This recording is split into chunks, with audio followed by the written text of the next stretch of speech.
आपके according ideal sex duration क्या होनी चाहिए? देखो, आइडियल सेक्स ड्यूरेशन ऐसा कुछ नहीं होता, क्योंकि इट्स अप टू दोनों पे होता है, मेल फीमेल पे। अब वो that can be a 5 minutes और that can be a 3 minutes. तो बेसिकली मैं यहाँ पर सेक्सुअल टाइम को कोई ऐसे नहीं कहता कि ये इतनी मस्ट होनी चाहिए।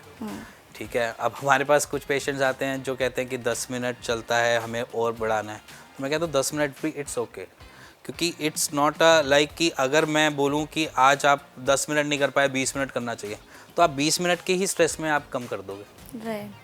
तो मेरे हिसाब से अगर मैं व्यूअर को भी बोलूँ कि भैया आपके 10 मिनट नहीं, आपके 20 मिनट होने चाहिए, तो वो भी अपने ऊपर एक क्वेश्चन मार्क क्रिएट कर देता है इस पर। तो इसलिए मैं कुछ इस पर टिप्पणी नहीं करना चाहता।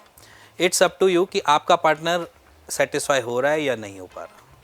वो एक क्वेश्चन आप पूछ सकते हो अपने पार्टनर से कि अगर हो रहा है तो वेल एंड गुड है, आपके टाइमिंग बिल्कुल मैच कर रहे हैं, आपकी टाइमिंग के साथ कोई इशू नहीं। अगर वो नहीं हो पा रहा है तो इट मीन्स कि आपको एक बारी अपने आसपास के किसी भी, या सिंपली अपनी वाइफ से भी बात कर सकते हो, अपने स्पाउस से या अपने पार्टनर से भी बात कर सकते हो इसके रिगार्डिंग कि कैसे कर सकते हैं। क्योंकि जो हम आयुर्वेद में पढ़ते हैं या हमने पढ़ा है, उसमें ईडी का सबसे फुल प्रूफ जो रास्ता है ठीक करने का, वो एक आपका पार्टनर ही है। ओके। तो मोटापा और थायराइड भी इसका कारण हो सकता है इनफर्टिलिटी का? हाँ, हो सकता है। देखो, थायराइड में बेसिकली क्या है, थायराइड हमारा मेटाबॉलिक एक्टिविटी स्लो डाउन करेगा या हाइपर एक्टिव करेगा, दोनों में से एक चीज़ करेगा, या हाइपो या हाइपर।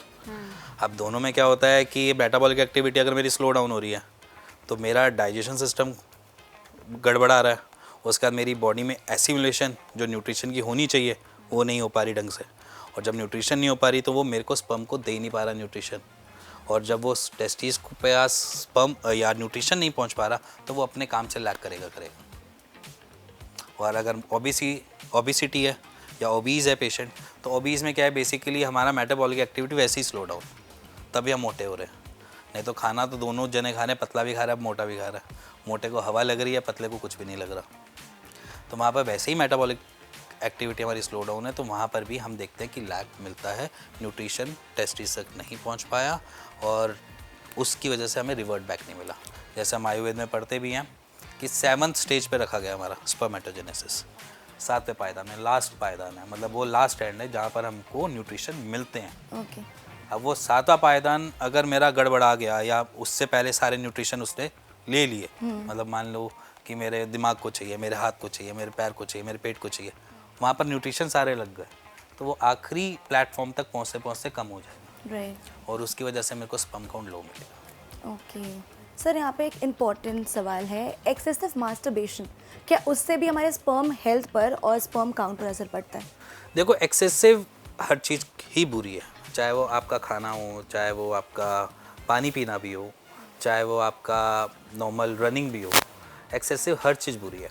तो मैं एक्सेसिव मास्टरबेशन को भी बुरा ही बोलता हूँ। मास्टरबेशन बुरा नहीं कहता, बट एक्सेसिव मास्टरबेशन को बुरा ही कहता हूँ।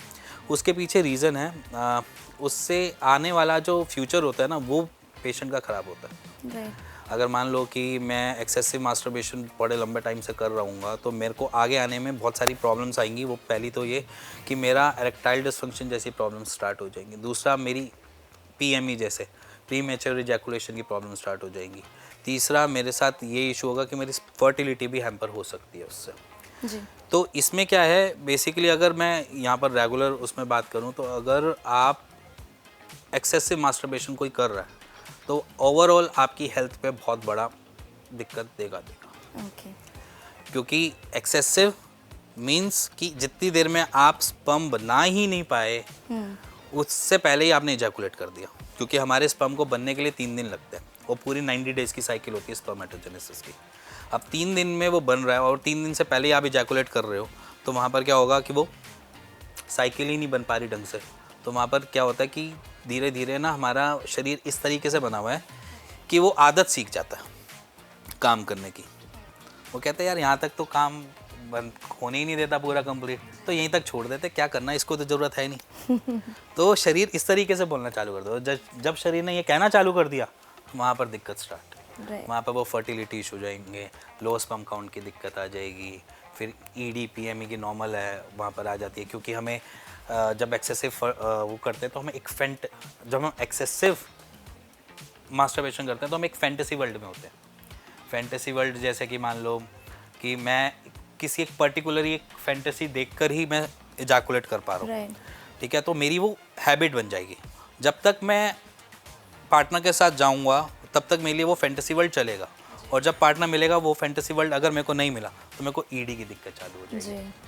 ठीक है, इसके साथ साथ मेरे को पीएमई की दिक्कत स्टार्ट हो जाएगी। ये रीज़न बेसिकली होते हैं कि एक्सेसिव मास्टरबेशन ऐसे आपको डिस्कम्फर्ट दे सकता है आपके फ्यूचर में। तो जो ज़्यादा मास्टरबेशन कर रहे हैं तो क्या उनके पेनिस पे भी किसी तरह का साइड इफेक्ट देखने को मिल सकते हैं? देखो, एक्सेसिव मास्टरबेशन से सबसे ज़्यादा दिक्कत हमारे टेस्टिकल्स को ज़्यादा होती है। अब जैसे पेशेंट कहते हैं कि मैं 3 बारी दिन में कर लेता हूँ, तो 3 बारी करने के बाद वो दर्द भी झेलता है। जी। उसको दर्द होता है अपने टेस्टिस में, बट वो उसकी नहीं सुन रहा। वो कह रहा है मेरा शरीर लोहे का है।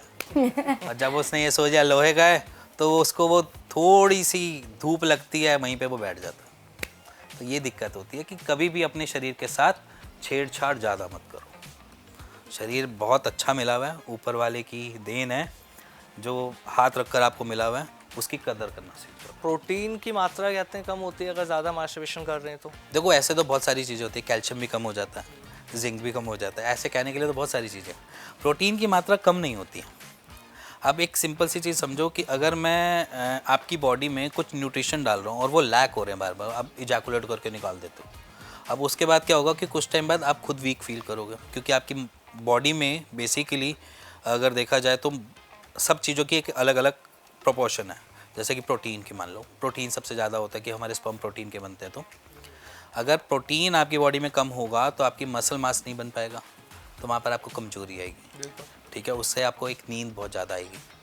तो ये कुछ साइड इफ़ेक्ट्स हैं अगर एक्सेसिव मास्टरबेशन करते हैं। और अगर अपने शरीर की सुन लेते हो और वो बता देता है कि भैया ये चीज़ गलत है तेरे लिए, मत कर आगे, तो आप संभल जाओगे। अब तो आज की डेट में तो 13-14 साल में बच्चे चालू कर देते हैं और उनको एक्नॉलेज नहीं है कि ये चीज़ वो गलत कर। अगर उनके पास नॉलेज आ जाए, उनके पास थोड़ा सा विज़न आ जाए कि भैया ये चीज़ जो गलत कर रहे हैं, या अपने उनके पेरेंट्स उनको बता दें कि बच्चा अब तुम्हारी एज आ चुकी है, आपने बेड गंदा करना स्टार्ट कर दिया है या आपने अंडरवियर गंदा करना स्टार्ट कर दिया है, तो अब आप एक हमसे समझो ये है क्या चीज़। तो यहाँ पर पेरेंट्स को गाइड करना ज़रूरी है कि बच्चों को कि कैसे आप अपनी आगे आने वाली लाइफ को बेहतर बना सकते हो।